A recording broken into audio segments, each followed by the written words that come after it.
you really want to impact as many people as possible and you really want to change lives, then the best way to do that is to get out in front of people and speak. The nervous clients also tend to do better because honestly, people love somebody that's nervous because it just shows them that they're human. You're probably drawn to that vulnerability in them because it's something that resonates with you. Wow, that's incredible.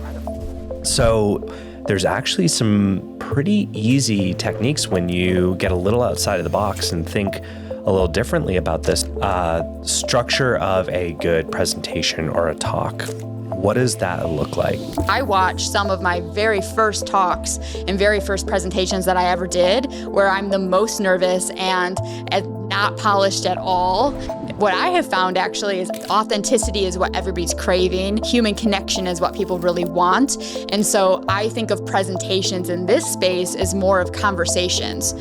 I love that. It's such a critical element. So how do we even get past that original barrier of explaining and showing why this is so critical and important in that journey? For me, I would say...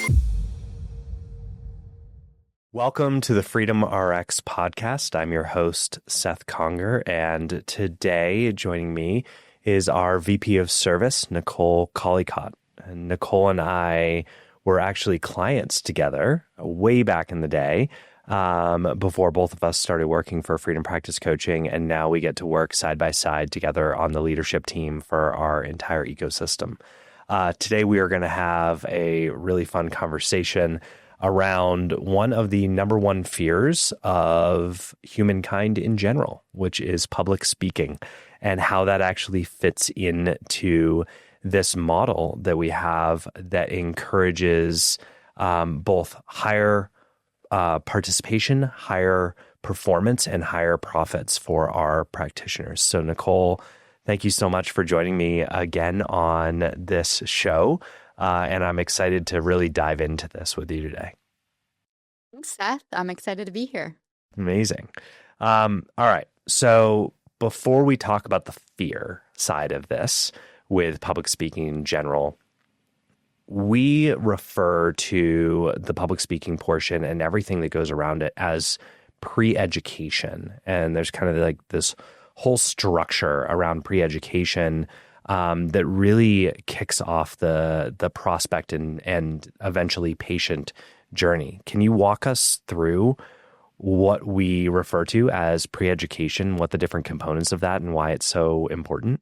Yes, for sure. So pre-education is really allowing you to dictate the story of why you do what you do and what you do prior to really engaging with your prospective patient or practice member. So if you imagine like you're looking at a dating profile, we'll say, if somebody looks at a dating profile, they see pictures, they see a little bit of text, and then that person automatically starts making up a story about who that person is. That's the same thing that happens without pre-education. So if somebody just goes on your website or maybe another friend told them to call you, if there's no pre-education, that person is now making up a story of what they think you do.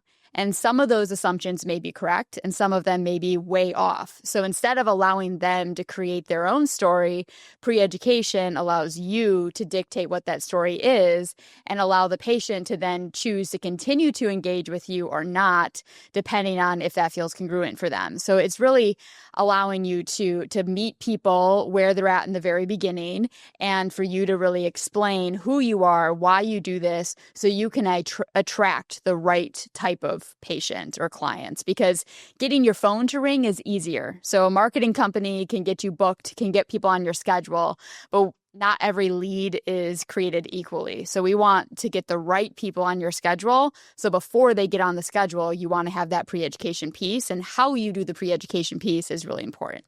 So pre-education can be anything from the messaging on your advertisements to how your website is laid out and the information that you have there, all the way to what you have in your office and materials, and even what your front desk employees may say to somebody when they walk in the office. Is that what I'm hearing?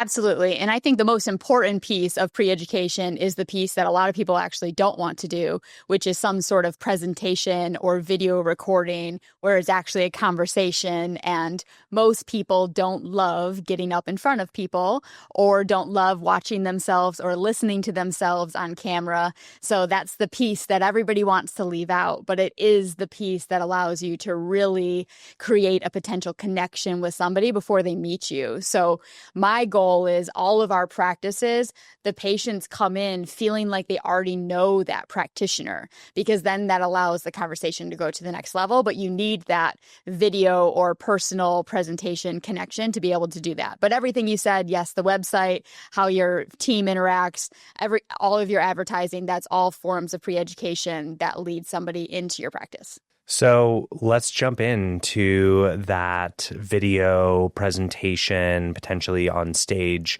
that interaction there, because I know this is a very scary thing.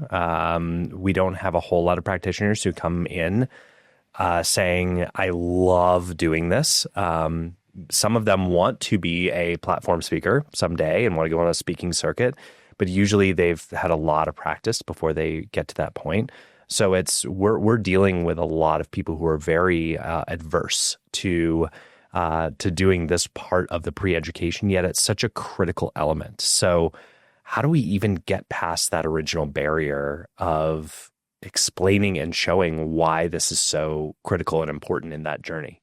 When we start working with a client, I always tell them that I prefer to work with people who have a little bit of nervousness around public speaking. I myself was terrified of public speaking. I would practice over and over and over what I was going to say, even if I was just talking to 3 people, let alone 30 people or 300 people. I was always concerned about public speaking. And that's not the only reason why I like working with the nervous clients. The nervous clients also tend to do better because they can present very authentically. So when somebody is a very polished speaker, sometimes they might come off produced in a presentation or in a video. So that's a different type of way of meeting a new client. If they've done a lot of work already, we sometimes have to kind of mess it up so it feels a little bit more authentic. But most of our clients and probably most of our listeners fall into the category of not liking public speaking. So how to overcome that really is just get out there and start doing it. So I always challenge our clients of, if you really want to impact as many people as possible and you really want to change lives, then the best way to do that is to get out in front of people and speak and share your truth and speak authentically and spread the mission of wellness or whatever your mission is. And that's going to allow you to impact as many lives as possible. So regardless of how nervous any of our clients are when they start thinking about the concept of having to pre-educate, all of our clients always really have this deep passion and desire to help people. And that passion and desire is greater than their fear of public speaking. And so that's what we utilize to lean into and to motivate to get out in front of groups of people. Because honestly, people love somebody that's nervous because it just shows them that they're human. You know, think of interactions that you guys have been to, those of you that are listening. If you've seen somebody who really had this passion and this raw vulnerability, you weren't thinking, oh, they don't look prepared, or I wish they were a better speaker. You're probably drawn to that vulnerability in them because it's something that resonates with you. So just know that for everybody, you can get out there and you can impact lives, and you don't have to be the best speaker to start, and you will get better over time. And what I have found actually is I watch some of my very first talks and very first presentations that I ever did where I'm the most nervous and not polished at all. And that brings me back to why I do this. Like watching that younger version of myself, and I'm a much better speaker today than I was then, but there's something that's so raw about that to be able that I want to always keep. And I want to bring that into my more polished performance now. That's an incredible thing to think about, right? Because it's like the at-bats really help. And it really is critical to do more and more and more of this because you get better at it, but you don't want to become too polished. And we've had instances where people have gone on down the road of like platform speaking, right? And selling high ticket things from stage and being able to convert and move a room to like sprinting to the back corner to sign up. And that just doesn't work that well when you're talking about people's health and something that is like so personal and so critical to their life. It's great if you want somebody to, figure out how to flip houses. Not so great if you're trying to move people emotionally with their own health or their spouse or their partner's health. So it's not natural for people to think like you just get more polished and better and better and better at this, and you're just going to convert more people. And that's not actually the case in our space. So how do you deal with that on that end of things? Yeah, well, I've done all the trainings, and a lot of our clients have done trainings too, where you learn the different platform speaking style, you learn the sales techniques.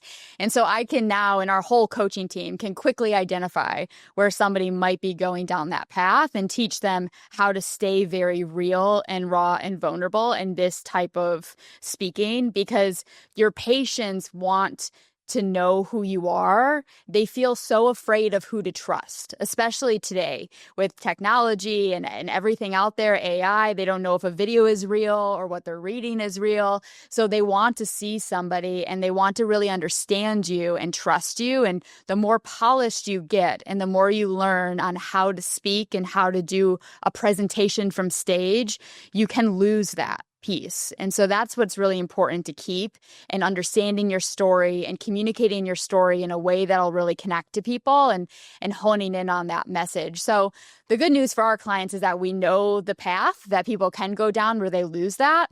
And so we can identify it quickly. But for anybody listening, just know like that realness is what really connects people. Like that authenticity is what everybody's craving. Human connection is what people really want. And so I think of presentations in this space as more of conversations. So all of our practitioners, for the most part, feel very comfortable having one-on-one conversations, which qualifies them to do this form of speaking, which is really just doing that style in a group format and making it more of a conversation versus just presenting. And by the way, all of you that are practitioners, are doctors that have all the letters after your name, people expect you to just give them a lecture. So the patients really want to just know who you are, why you practice this way. They don't need all of the credentials. They don't need you to lecture to them, because that's what everybody else does. And that's what they're expecting. So when you show up as just a human that really wants to help people, and at the same time, you pepper in stories of proof and all of your experience and how that can help people, now you have this masterpiece that allows people to feel very safe and trust you to move forward with. So I want to get a little more technical on this, and I'd love to talk about the structure of a really, great talk. But before we even go there, what about where to give this talk? What are the different platforms? What are those different venues, so to speak, where people typically find an audience, where they can actually have a conversation with a group of one-to-many and drive people to that next stage? Well, first I'll say you can have the presentation anywhere. Every time you're communicating with somebody, you're selling something. So I would encourage everybody listening that when you're talking, when you're in your day-to-day life, start thinking about opportunities of sharing why you do what you do. Like practice it out in just conversation. We had a client once upon a time that was going to do anything we told them to. And Charlie, our founder, had a conversation with this client and said, I want you to talk as much as possible. And so this client went and actually gave presentations on a daily basis, 7 days a week, which was completely more than what we were actually asking. But just know that the more you do it and get out there and do presentations, the better you're going to do at this. But typical venues that we recommend people do is going to a neutral place. So whether that's a restaurant for a dinner presentation, or a coffee shop, or a juice bar, or a local gym, somewhere that's another business that you're going to give the presentation, is a great place to meet new people and for people to come without feeling pressure of an office. That being said, you absolutely can also use your own office if you have a physical space. We have, I would say, about half of our clients clients have physical locations and the other half are working more virtually. So if you do have a physical location and you can host a presentation there, you can absolutely do it there. But the neutral locations work really well as well. And then you can also do webinars. You can do virtual presentations. Live webinars are great because everybody expects them to be recorded.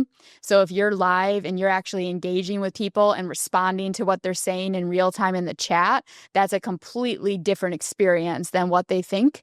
And so you can actually create that connection even virtually as well as in person. That's so cool. Margaret, my wife, and we were on a date night last night. We went to a sauna cold plunge place in Denver. And I was looking at this facility. I was like, oh my God, this would be the best place for a talk, right? Like we've got saunas over here. We've got activities for people and they have this open space. And that's how my mind thinks now after years and years of doing this. I'm always looking at these locations. And I had a conversation with the guy at the front desk. They had just opened it 3 weeks before. And, we actually have some practitioners in the Denver area. And I said, man, I can get you set up with a few of these practitioners. They would love to come in. And he's like, oh my God, we will promote to everybody on our list and multiple other business lists if we can get this practitioner to come in and do a talk here. I mean, he was so excited about it. I was like, wow, free marketing. That's incredible. So it's not always this crazy thing of like, well, how am I going to get the room filled? And how much money do I have to spend to get in front of people? There's actually some pretty easy techniques when you get a little outside of the box and think a little differently about this. And this is something that we teach all the time because not everybody has a large marketing budget. In fact, many practitioners have zero marketing budget at all and have to get a little bit creative. So what are some of those? I mean, you touched on it a little bit. I mentioned one of those, but what are some of those ways people can get creative about where they go to speak, where they don't have to, say, run Facebook ads to fill a webinar at the beginning? Yeah, partnership marketing is something that we teach a lot because a lot of our practitioners that start with us are just starting their businesses. And so they have a little budget or a low budget. They can't put a ton into marketing. So your dollars will go further if you also do things like partnership opportunities, and where they can come from are wildly different places. I mean, for me, I would say think about what you do on a daily basis. If you're very introverted, and I am an introverted person, so I had to push myself to go out there and do more. But if you're introverted, you might have to challenge yourself. But most of us have daily routines or weekly routines. I was always going to the farmer's market just in my daily life. So the farmer's market became the best place for me to create partnership relationships because there's wellness-minded businesses there. So you can meet a bunch of different businesses all at the same time. And I would create relationships that way. So I met different juice bars. I met places like yoga studios and things like that I then ended up creating partnerships with, where I could go and do talks at their place. And it was a mutually beneficial relationship because then I could also have my patients use their service. So for me, it was farmers markets. We've had other clients that find relationships at dry cleaners.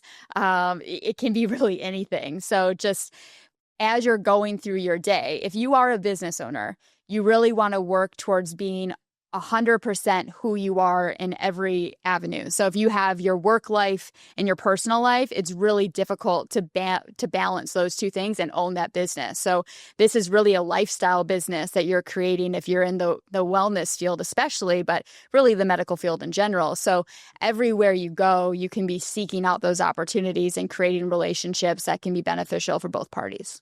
I love that. So let's jump into the structure. We're going to come back to that. Structure of a good presentation or a talk. What does that look like? Is it just there's a beginning, a middle, and an end to this? Are we talking about having 4 beats to a presentation? I know that this is something that we work on pretty diligently with our clients. So give us a little taste of what goes into the structure of a good presentation. Well, there is a story arc. Like every movie that you watch, there's a story arc to a presentation. So we have a whole formula behind the presentation. But if I break it up very simply, we have 3 phases within our presentation. We first start with connection. Then we have a content section, and then we have the closing section. So those sections are important, but really connection is the whole talk. So all throughout the presentation, the best presentations have story woven throughout. So that story might be your personal story. It might be some testimonials with other patients that you've worked with or people in your life. But if you can carry that story out throughout the whole thing, now the audience is really invested in those characters emotionally. And hopefully when it's well done, they can start seeing themselves in that story. So the best health presentations are geared towards that audience. So you really need to know the audience that you're presenting to and understand how do you have something for everybody there. So even if you have somebody who's coming to that health presentation that's just supporting their spouse, maybe it's a presentation on diabetes. You have non-diabetics that are also going to be there. So how do I include them in this conversation and make them feel like they're part of this journey too? And that's all part of the formula of the whole talk. But connection piece, weaving that story, you need a lot of proof with testimonials. If you're brand new, just starting your practice, you still have stories. Everybody has stories. This is a common thing that our clients will tell us is that they don't have a story or they didn't have a health journey like I did that got them into this. It doesn't matter. You know, all of us, we have stories within our life. We can pull that out of you. And there's testimonials don't necessarily have to be patients that you've worked with. Some people come to us with hundreds or thousands of testimonials or case studies they can use, and other people are just getting started. But there's a way in which you can build proof within to that talk. And then the content, which is what everybody really wants to spend a lot of time on. Content should be the shortest section. It should be enough information to allow the audience to know you know what you're talking about and keep them wanting more. But you don't want to educate. The truth is, everybody who's sitting there really could find out the information at home, on their phones, on their computers. There's information at their fingertips. Information is not what's going to motivate them to make changes. So you have to stop yourself from just turning this into a lecture and teaching a bunch. All of our providers really want to teach. That's what they're good at. That's what they love to do. You can teach once somebody has already made the decision that they want to change their life. But this first presentation and the pre-education process, you're really trying to motivate people to want to make change, and that has to be emotionally driven. So don't lose the connection when you go through the content section. And then the close is important. There has to be a call to action. If you don't leave a call to action and you have a great presentation, you're leaving the audience confused. Now you didn't leave them any better than where they were when they started because they don't know what to do next. So be very clear on that call to action and walk them through step by step. Tell them what you're going to tell them, and then tell them what you told them. And then it makes it easy for them to become part of your practice or just make the decision of if this is a good fit for them or not. It's really interesting in that structure, and you simplified that incredibly well. I know there's a lot of layers in that. One thing that I see quite often is a change in tonality or nervousness when people do move into that close. All of a sudden they get stiff when they need to make an ask of of the audience to take the next step, or they need to show them where they need to go. And it's always very very interesting, that moment. Can you share a little bit, or maybe even a tip of like how to navigate and move into that closing part of the talk without giving off too many tells that you're nervous about that moment? Well, first, if there's anything you're nervous about communicating, practice it in the mirror, in front of the mirror while you're making eye contact with yourself. It's incredibly uncomfortable. Nobody likes to do it, but you'll be able to see the nervousness on your face. And that type of practice will get you much better at doing it in a group of people because it'll become more natural. So if you are nervous about the close, this is one area that could be scripted. For me, in my presentations, I said basically the same thing at the last 3 slides of my presentation every single time. So that way I knew it like the back of my hand. It was so easy to go through that content and I could really focus on who was in front of me. But I, like many people, was very nervous at the close at first. And so I did exactly what I'm telling other people to do, which is practice in the mirror. And so you can really get over it. But if you can start thinking about the fact that this offer is serving the audience and that it's not about the sale, and if you have the correct call to action, this isn't a big high ticket sale that you're doing a platform speech and moving people into. And eventually you might move somewhere in that direction. But most of the time, if you're going to be in the health field and the type of work that we do, there needs to be an evaluation process as the first step. So that way you're not just offering programs to everybody, you're making sure it's a good fit. So the offer itself is actually small. The investment isn't worth your time essentially. It's you just showing that this person has skin in the game. It's them showing that to you, and then you being willing to have this conversation. So it is a small ask, and we have to really view it as a small ask. But still, people don't like asking for anything. You know, our clients often don't like asking for testimonials or reviews. Like, they just don't want to ask anything of their patients. And I was having a conversation actually with a client who's been with us for a long time, and she does really well at presentations. She typically markets for those presentations and does them in her office, and she closes well. But now she's going to be doing a partnership opportunity actually at a gym. And suddenly she's so afraid of doing a close because she didn't pay for those people to come to her space. And so I've been having this conversation with her lately around, like, it is no different. These people that you're at the gym with, they're going to want to know how they can follow up with you. They can, or they don't have to. You know, you're not trying to convince the whole room. I always tell people, if you're closing 100%, you're selling the wrong thing. You're selling them on a consult versus letting them know that a next step is like an interview process to talk about what the next thing is for them. So you really don't want to convince everybody there, but you should be giving everybody the opportunity. You know, it is so interesting thinking of this as just part of an overarching strategy, right? And doing an in-person talk, doing a webinar, but actually getting in front of individuals rather than just having a recorded message. And that could be part of your pre-education strategy as well. But having this interactive dynamic, it starts the process of connection very early on, right? So then when you do get to that interview process, and you and I have done a whole conversation on this. So listeners, if you want to dive deeper into the sales part of the process, you can go listen to that conversation that Nicole and I have had. But if you have already established that connection, it just makes that so much easier all the way through. And then when they are a patient and things get hard because they're having to change their lifestyle and their diet and their exercise routines, and they're taking a bunch of supplements, and the diagnostics came back with not great news, and it's going to take more effort than we thought. Like, that connection that you've established way up front can carry you through all of those challenging times and what would be potentially hard conversations, or what may be difficult moments to get past. And so I just think establishing that up front is so critical. And doing a live talk or presentation like you're talking about, Nicole, is about the best way to establish that connection from the front. So I think that's just a really interesting component, right, for people to think about. Now, as we get into a practice growing, we've talked about smaller practices and just starting out, and really thinking about how to use this talk, especially with low or zero cost opportunities like speaking to a gym or another partnership opportunity.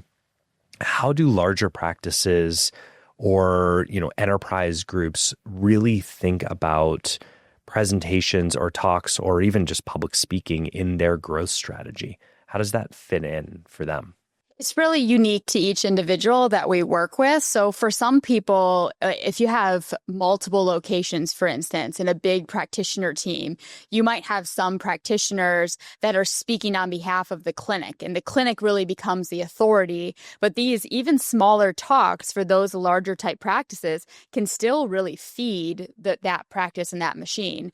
Then you also want to start thinking about, what can we do that is more automated? So for instance, you could turn a webinar that once was live into a recording, or you can just have recorded pre-education that gets in front of the leads before they become practice members and before they get onto your schedule. So there's a lot that you can also do in video format that continues that conversation. And once you get to a place where you have a practice that you have a lot of testimonials and you have the reviews and you have the social proof, then you can do a lot recorded versus having to be live. But those practices that we were talking about earlier that are just starting off, the live is where you do create that connection. But a really good presenter in this model can learn how to create that same connection in front of 3 people and then 30 people and then 300 people by knowing who's in their audience and being able to speak to all different things. So some people that we have really want to get in front of large rooms and they're doing their talk in front of 100 people instead of they used to do 10. So you can scale this in many different ways. We just have to figure out what the end goal is for the practitioner that we're working with. And what I've found, and I think what many of our practitioners find, is that eventually this actually becomes one of their most favorite things to do. Right. And they want more time doing this, and it becomes a creative outlet for them. They see that they can connect with people in the audience, and what once was very scary now becomes not only one of their favorite things to do personally, but they understand the leverage behind it. And, talk to me a little bit about the math there and the leverage behind doing a talk in front of this many people and what that can actually create. I remember hearing when I was a client, which you probably heard too, but Charlie's talks were worth $70,000. So that was the first number in my head. And the reason that talk was worth that amount of money is because based off of his conversion rate of the presentation and then his conversion rate of programs from people from that talk. So there's still another step. There's a 1 hour that was his $70,000 hour, but there is a follow-up piece to that too. But still, there are very few things that you can do for $70,000 in just an hour with a follow-up consult with somebody. So from a value perspective, speaking is your most valuable hour, being in that seat and being able to perfect how you communicate to people in a group format allows you to have a larger reach. So most of our practitioners really want to help as many people in their community as they can, and they want to provide really good quality care, but they will probably get to a place where them just being the practitioner or the cook in the kitchen, if you will, that's doing the one-on-one visits might not be the highest value for them anymore because they can train somebody else to do that, depending on their own strategy of growth of where they want to go. So that speaking spot and that presentation ends up being the place that not only makes the most sense for the business, but it's also the place that our clients want to be because they're touching more lives there. So, the idea of pre-education is one, there's the connection piece of it. It's to getting people excited about working with you, but there's also a getting that prospect ready for the next step. And so when some of the larger practices are dealing with, say, multiple channels or different forms of marketing, they may have a form of marketing that's a little bit more direct. I'm kind of thinking about like paid search, right? If you have search on Google and somebody is searching literally specifically for what you have, and they book into a call with your team and then maybe right into a consult from that, and didn't go through this path that was more exploratory and is this something that I do want? Oh, this is. I'm attracted to this. Now I'm going to take the next step. So there's a pre-educational component that still has to happen there. And sometimes the ball gets dropped, right?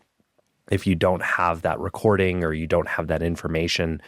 For practitioners who maybe do have that more direct path, what can they be doing or what should they be doing to ensure that they're not missing that warm-up for the prospect in that next path? Absolutely. So that type of strategy, if you have somebody that's coming from a paid search or even a referral to the practice, you still need to have a shorter video type of pre-education, and you can do other assets, but videos always transfer the best.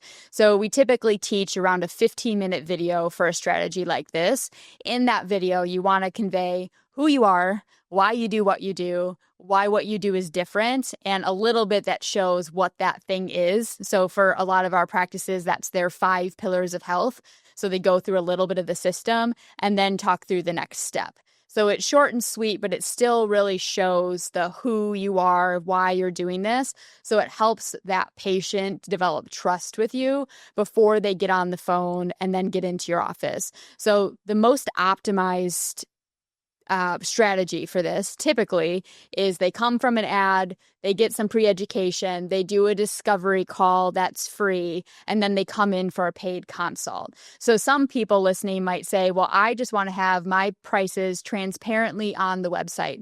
And most of the time, that strategy, you are scaring some people away because all they're going to see is a number. They have no idea what you do, even if you put it on your website, even if you have a great, video on your website. If you have a ticket number there, that's all they're going to think about. And then they're making up their own story of whether or not that makes sense for them. So most of the time, almost always, that strategy doesn't make sense unless you're just doing like a lower ticket membership. But if you're going to do something more all-inclusive in programs, you want to have this pre-education piece and allow them to be invited into your practice. What about the practitioner who's done this a lot, right? I'm thinking of some of our clients who've been with us for a number of years, and one of the interesting things about what we do at Freedom Practice Coaching is we keep statistics, right? So in the same way, practitioners want to see labs every 6 months for their patients who are in an ongoing journey membership with them. We want to see statistics of really every important area of their business, whether that is financial statistics, looking at their profit and loss statement, understanding their revenue, their profit, their payroll, all of those components. But we're also looking at these presentations because we want to understand how they perform. And so sometimes we see that drop off over time. What have you seen with practitioners and maybe what they can do to kind of reinvigorate that talk over time if they're slipping off a little bit?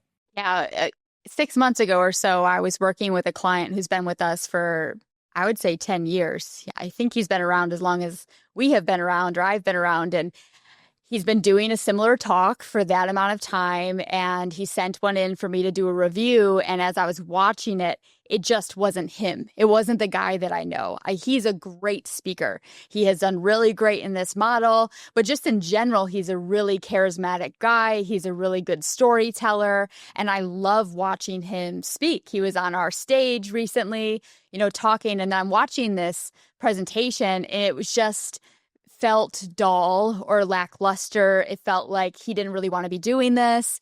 And he knew it was off. But honestly, it can become difficult, and we have to have our own tools to do the same type of talk with a level of discipline that hits all the points that you need to hit and continue doing it year after year after year and make it feel fresh and new.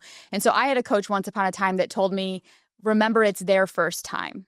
And that line always sits with me, that it's their first time in this audience. And so even if I've done this talk 100 times, I try to connect like it's one of my loved ones in the audience. Or how would I want another presenter to act if this was the time that my dad decided to show up and to sit down on this couch and decide that he might want to change his life? I would want that person to be having the best day and to be really excited about what they're talking about. And so that's what I use, and that's what I communicated to him. And brought him back to the fact that he's really good at connecting with people, and he just has to find the joy in this thing that's become so routine for him.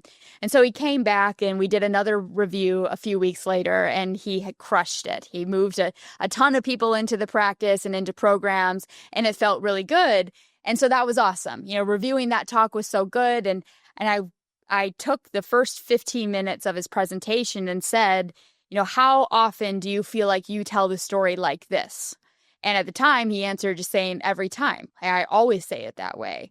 And I knew, because I had watched multiple other presentations, that I didn't say it that way. And I know how difficult it is to tell a story for somebody who is a natural communicator and a natural storyteller. It's really hard to stay disciplined and hit hit the same points in the same way every time. But the way he did it at this one in particular talk was so good. My instruction was, you have to watch this. Like, just watch yourself this 15 minutes before you go on every time, and remind yourself, like, this is hitting everybody here in the audience. I keep coming back to knowing your audience, but that's what's the most important thing. You want the audience to feel very seen and heard by you, and they normally don't feel that way when they're in front of a practitioner. So you have to just bring yourself back to why you're doing this to keep it fresh, but know that it's very normal to get into a rut, and you will get there. If you get into a place of speaking, you will have times where you see your closing rates go down, or you just know that you're dreading going into this presentation because you feel like it's just another thing you have to do. And that's a normal place to get to, but you don't want to stay there. It's easy to shift out of it if you have the right tools and you remember your purpose of why you're doing it in the first place, and fall back in love with the presentation and the whole process. That's so good. Remember that it's their first time. Like, what a gem to just have in the back of your mind before you get on stage every single time, or before you sit in front of somebody for a one-on-one consultation. You've got fires going on in the office behind you, and one of your employees didn't show up for work that day, and all sorts of things. And you just have to remember, the person in front of me or the group in front of me, this is their first time. And that's so cool. What a gift, Nicole. Thank you. Going back to the $70,000 hour too, I'll say that another thing I always tell our clients is, all you have to do is get good at this one presentation to build the business that you want, the freedom that you want, to change the number of lives that you want, to influence people the way you want. It's just this one modeled talk. And so when you think of it that way, that's not so difficult. That's worth practicing every single day to be able to master that. So we just have to get out of our own head sometimes, because we can get into the place of just feeling like this is work, or not wanting to do it, or want to do something a different way. But at the end of the day, freedom is in this presentation. It's in the way you pre-educate. That's how you practice however you want for as long as you want. I love that. And it works across so many different levels. The same structure of the presentation that I used in practice, I got to use at the Institute of Functional Medicine in front of lots of practitioners just a few months ago. And that structure and the cadence of it, and all those different components, and the points of remembering that this is their first time in here, and the CTA at the end and moving into that close, it's all there, and it works so well across multiple different areas. So, Nicole, thanks for sharing this with the audience today, because this is these pearls that you've dropped today are typically things that are what our clients are learning in workshop every single week in one-on-one conversations, in those talk reviews that you mentioned, and typically not just out there on YouTube or Spotify or wherever you, the listener, are listening to this. So this is really valuable information.